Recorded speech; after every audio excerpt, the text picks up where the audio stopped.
Hi guys, today I'll show you how to find IP and MAC address on Windows 10 in two ways. So let's go to first. So we need to go to settings, so press Windows button key or go to start menu and search for settings. And then we need to open the network and internet tab.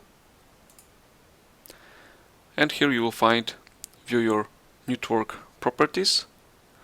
By clicking that, you will get list of any interfaces. So probably you are looking for Ethernet, and below you will find your MAC address and the IP address version 4 or version 6.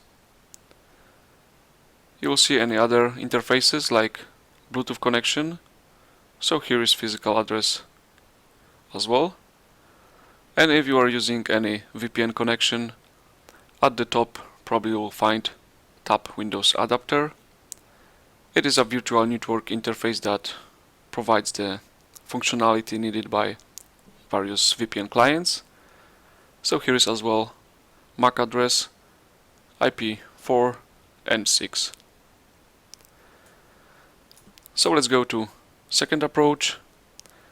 So press start and go to command line. So type and search for CMD. Press enter and it will open up the console. And we need to type IP config/all. And basically it shows the same information as in panel in settings. So this is how it works. Hopefully it helps you, and thanks for watching.